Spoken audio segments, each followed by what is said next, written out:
आपका स्वागत है टेक ऑनलाइन एजुकेशन चैनल में। मैं प्रकाश सिंह आज आपको पढ़ाऊंगा कंप्यूटर फंडामेंटल।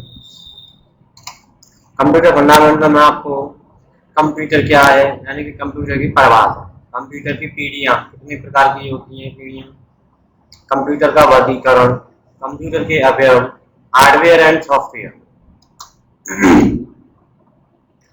तो सबसे पहले आता है कंप्यूटर क्या है। कंप्यूटर एक स्वचालित इलेक्ट्रॉनिक डिवाइस है। कंप्यूटर स्वयं कार्य नहीं करता है, इसे प्रयोग में लाने के लिए हमें आदेश देने होते हैं। कंप्यूटर शब्द की उत्पत्ति अंग्रेजी भाषा के कंप्यूट शब्द से हुई है, जिसका अर्थ है गणना करना। कंप्यूटर का हिंदी नाम संगणक है। कंप्यूटर के जनक चार्ल्स बाबेज है।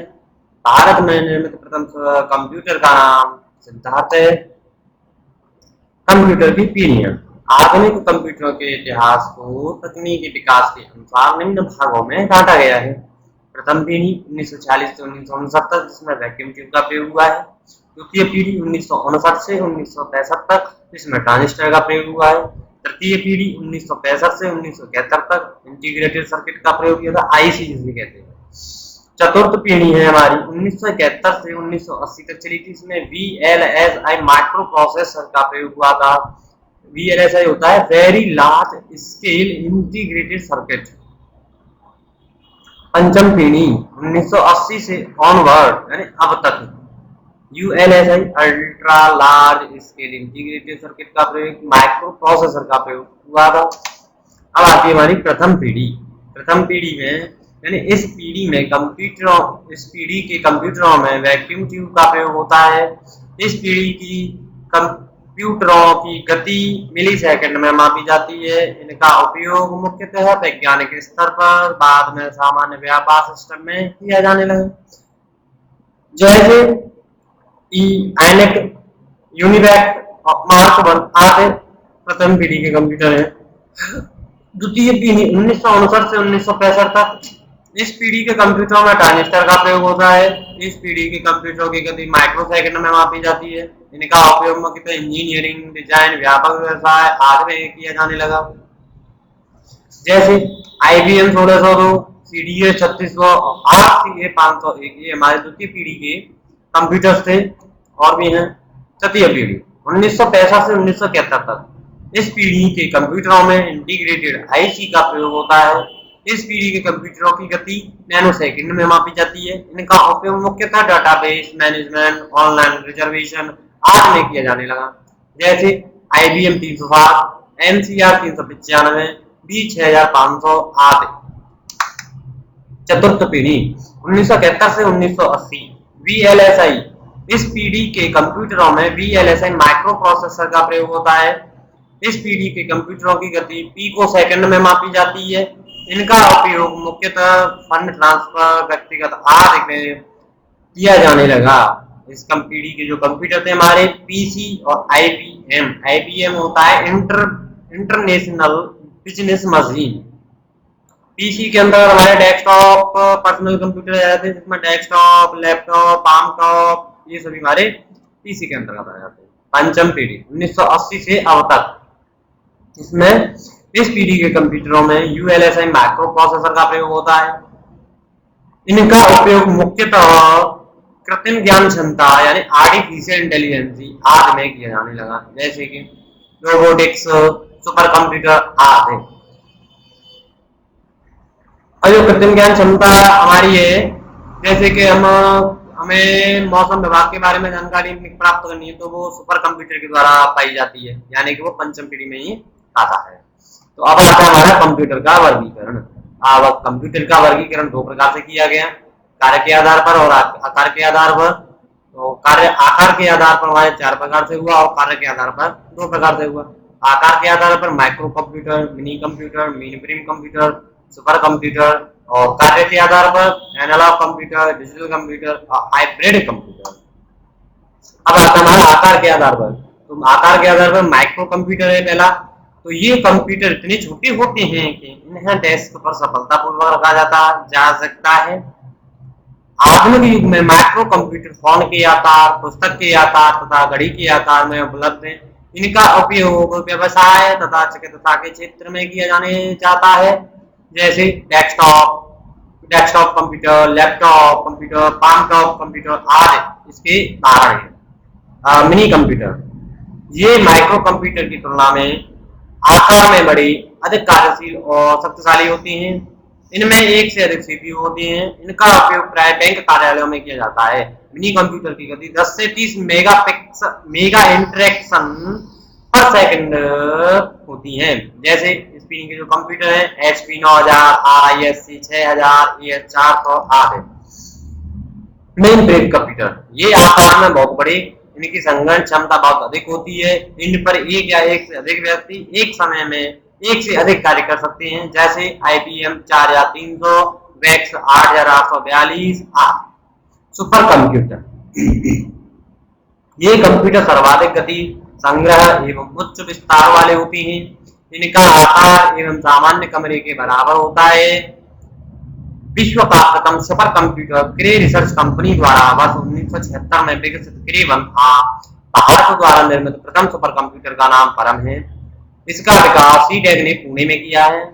भारत में देश का सबसे तेज और पहला मल्टी पेटाफ्लॉप्स सुपर कंप्यूटर 8 जनवरी 2018 को केंद्रीय पृथ्वी विज्ञान मंत्री डॉक्टर हर्षवर्धन ने पुणे में स्थापित किया है। इसका नाम प्रत्युष रखा गया। इसकी क्षमता 6.8 पेटाफ्लॉप है। सुपर कंप्यूटर का उपयोग मौसम की भविष्यवाणी, जटिल प्रक्रियाओं और उच्च कोटि की शुद्धता वाली गणना के लिए किया जाता है। समझ में आया होगा। यानी कि जैसे हमें कोई भी मौसम विभाग के बारे में पता करना है कि तूफान आने वाला है या कौन तूफान का नाम क्या होगा, तो वो हमारे सुपर कंप्यूटर के द्वारा ही पता किया जा सकता है। अगला आता है हमारा कार्य के आधार पर। कार्य के आधार पर 3 प्रकार से हैं।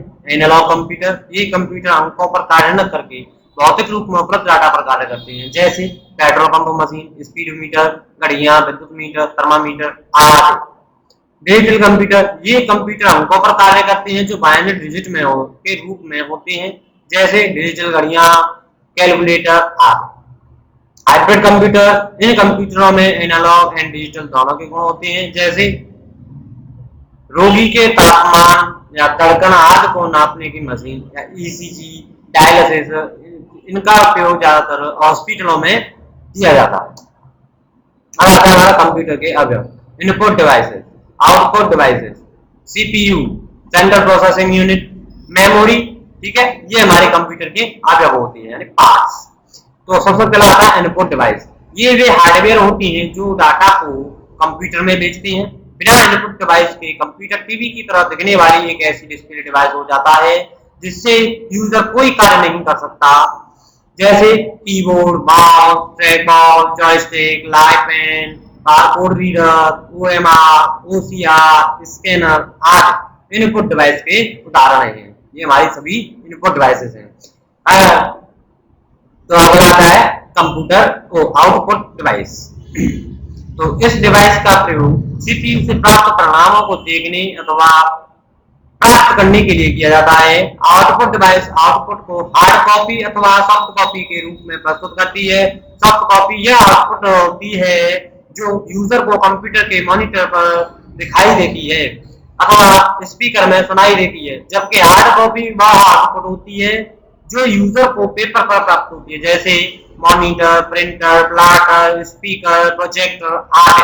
ये हमारे आउटपुट डिवाइस के उदाहरण हैं। अगला आता है हमारा CPU, central processing unit. Computer के में किए जाने वाले सभी कार्य CPU के द्वारा किए जाते हैं। यह कंप्यूटर का वह भाग होता है जिसमें arithmetic and logical operations execute होते हैं तथा निर्देश रिकॉर्ड और एग्जीक्यूट किए जाते हैं। CPU कंप्यूटर के संपूर्ण ऑपरेशन को नियंत्रित करता है। CPU को कंप्यूटर का मस्तिष्क और माइक्रो प्रोसेसर कहा जाता है। CPU के प्रमुख अवयव निम्न हैं।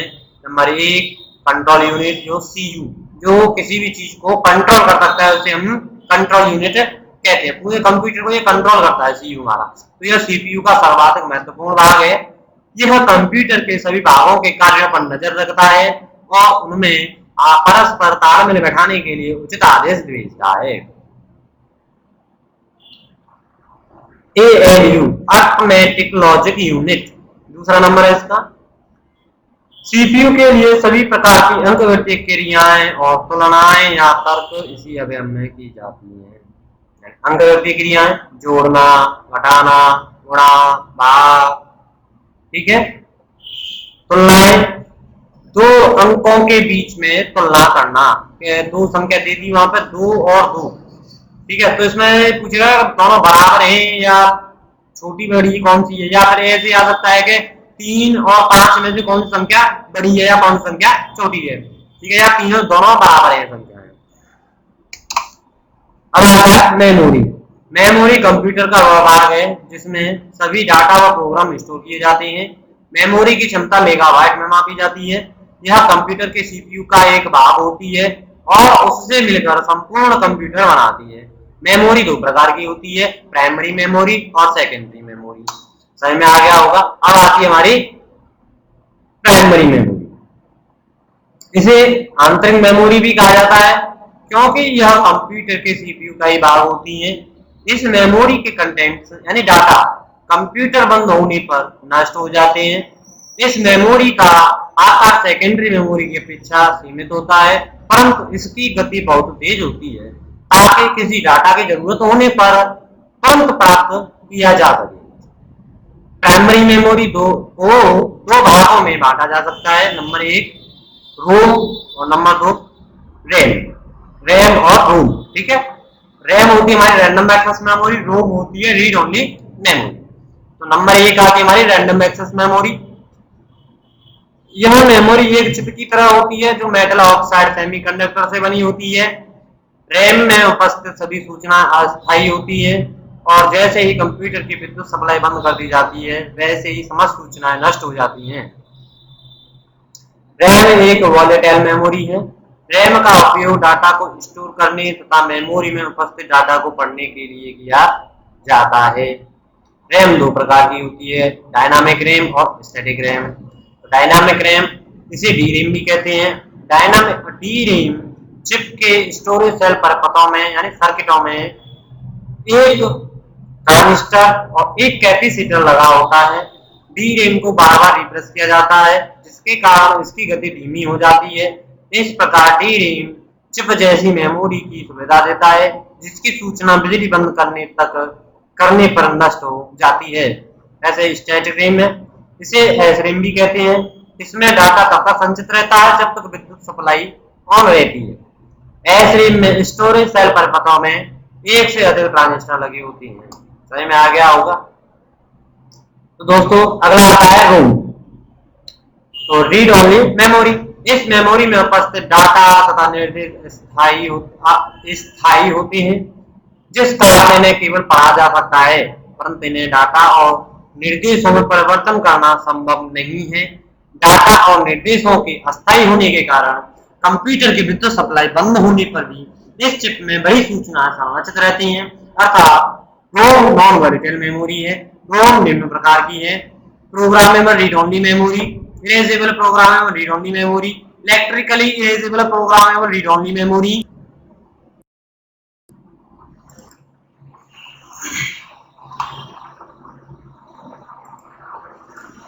तो अगले आते हैं सेकेंडरी मेमोरी। इस मेमोरी को बाह्य एक्सटर्नल मेमोरी भी कहा जाता है। इसकी कीमत तुलनात्मक दृष्टि से बहुत कम और डाटा स्टोर करने की क्षमता बहुत अधिक होती है। इसमें ऐसी सूचना स्टोर की जाती हैं जिन्हें लंबे समय तक सुरक्षित रखना हो तथा जिनकी आवश्यकता लगातार बढ़ती हो, जैसे floppy disk, hard disk drive, memory card, pen drive, CD, DVD, Blu-ray आदि हैं। अब आता है मेमोरी की इकाइयां। तो मेमोरी की इकाइयां हमारी एक बिट में बाइनरी डिजिट हमारे 0 और 1 होते हैं। 8 बिट्स बराबर 1 बाइट होता है। 1024 बाइट बराबर 1 किलोबाइट होता है यानी केबी। 1024 केबी बराबर 1 एमबी होता है। 1 एमबी बराबर 1 जीबी होता है। 1024 जीबी बराबर 1 टीबी होता है। 1024 टीबी बराबर 1 टीबी होता है। 1024 टीबी बराबर 1 ईबी होता है। 1024 ईबी बराबर 1 जेडबी होता है। 1024 जेडबी बराबर 1 वाईबी होता है और 1 1024 वाई बी बराबर एक ब्रंटो बाइट होता है और 1024 ब्रंटो बाइट बराबर एक जियो बाइट होता है। तो नोट सबसे जो महत्वपूर्ण बात है इसमें, बिट सबसे छोटी मेमोरी इकाई है बिट, और जियो बाइट सबसे बड़ी इकाई है। Hardware and software, computer hardware और सॉफ्टवेयर का एक ऐसा संयोजन है जिससे मिलकर एक संपूर्ण कंप्यूटर सिस्टम बनता है। हार्डवेयर कंप्यूटर के वे भाग जिन्हें हम देख सकते हैं और स्पर्श भी कर सकते हैं, हार्डवेयर कहलाते हैं, जैसे CPU, motherboard, keyboard, mouse, hard disk, monitor आदि। सॉफ्टवेयर, सॉफ्टवेयर प्रोग्रामिंग भाषा में लिखी गई निर्देशों की श्रृंखला है जिसके अनुसार दिए गए डाटा का प्रोसेस होता है। इन्हें छू नहीं सकते, देख सकते हैं। सॉफ्टवेयर को प्रोग्राम भी कहते हैं। 3 प्रकार के होते हैं सॉफ्टवेयर, 3 प्रकार के होते हैं। यहाँ पर थोड़ी सी गलती हो गई है। Software, system software, application software और यूटिलिटी सॉफ्टवेयर। सबसे पहला आता है सिस्टम सॉफ्टवेयर। यह कंप्यूटर सिस्टम के लिए अत्यावश्यक भाग है। यह यूजर तथा कंप्यूटर हार्डवेयर के मध्य की क्रियाओं का नियंत्रण करता है तथा एप्लीकेशन सॉफ्टवेयर को क्रियान्वित करता है, जैसे ऑपरेटिंग सिस्टम। ऑपरेटिंग सिस्टम में हमारे विंडोज आ जाती है, window 10, window 7, window 8, window 8.1, Vista, XP, ये हमारे ऑपरेटिंग सिस्टम होते हैं। एप्लीकेशन सॉफ्टवेयर, यह किसी विशेष कार्य को कराने के उद्देश्य से बनाए जाते हैं, जैसे MS Office, Tally, Photoshop, PageMaker, Corel Draw और भी बहुत सारे हैं। अगला आता है यूटिलिटी सॉफ्टवेयर। यह कंप्यूटर सिस्टम और सॉफ्टवेयर के रखरखाव तथा मरम्मत के लिए बनाए जाते हैं, जैसे कंपाइलर, नॉर्टन आदि, यानी एंटीवायरस जो होती है हमारी, वो यूटिलिटी सॉफ्टवेयर के अंतर्गत आते हैं। इनमें हमारे K7, गार्डियन,